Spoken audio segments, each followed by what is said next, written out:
Good morning. Good Monday morning to you. October 10th. A little bit of frost this morning here in Tennessee. A little chilly, but beautiful, beautiful day, man. We've had clear skies for about 2 weeks now. I feel like I'm living in California.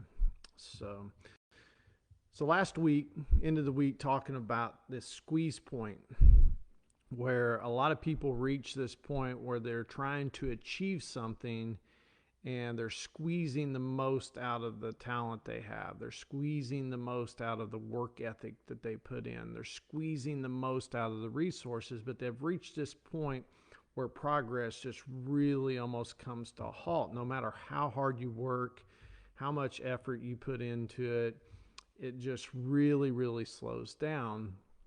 And I brought up the fact if you can switch your mindset from just trying to squeeze a little bit more out of those to how do I leverage my work ethic? How do I compound my effort?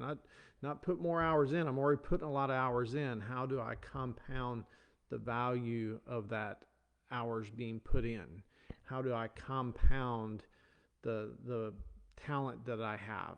How do I compound the value of that? How do I compound the resources? If you've been working really hard and been bringing in a lot of resources and you have a lot to work with, sometimes just bringing in more resources is not the solution. How do you leverage those resources?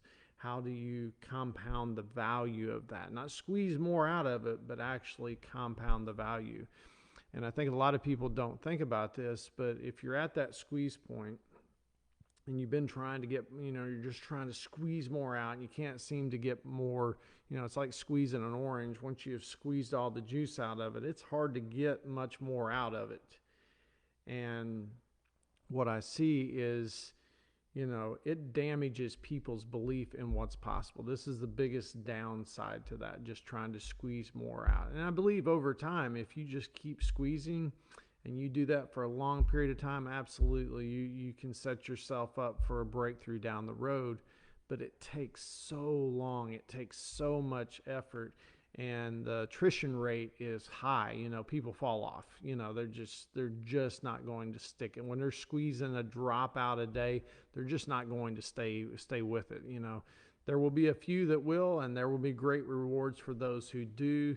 But man, it's just not the best model for reaching success and achieving special moments in your life. It's just I don't believe it is. I believe leverage.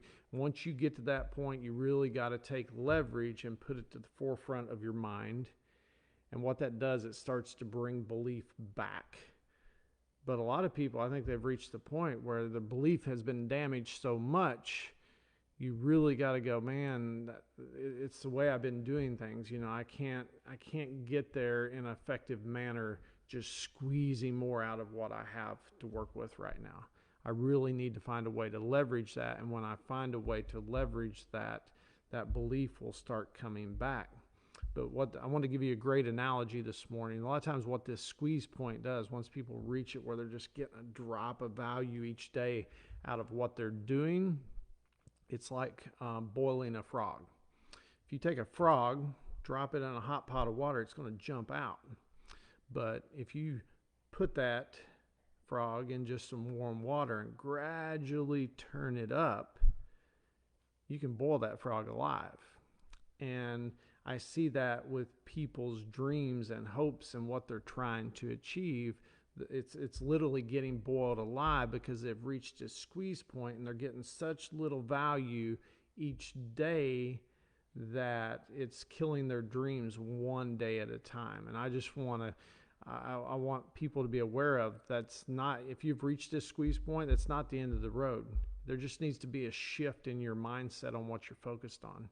And it may not be changing a lot of the stuff that a lot of people are like, man, here's the thing. When people have to make big changes with what they're doing, that sets them up to fail too. People don't do that well. They need small pieces at a time introduced. And when you're just shifting your mindset in the order that you put, a lot of times people, when they're leveraging things, it's way at the back. They do it accidentally. Sometimes it happens. Sometimes it doesn't. When it does, cool. But it's not at the forefront. Leverage is not at the forefront of their mind. And when you just move that, and a lot of times you don't have to change what you're doing much at all. It's just what you're focused on generates greater ideas. It generates opportunities because you're keeping leverage at the forefront. How do I compound the value of what I'm doing? My work effort, my talent, my resources. It's just a shift. And as you start to go through that, it starts to change naturally, and you're not just making one big change at a time, and it just overcomes you. I can't do it. You're back to the squeeze factor again. So just something I want to share with you guys this morning. Deep thoughts. I'm always looking for ways to help people move forward, and a lot of times people are stuck because they're at this squeeze point. So you guys have a great Monday, and I'll see you guys back here in the morning.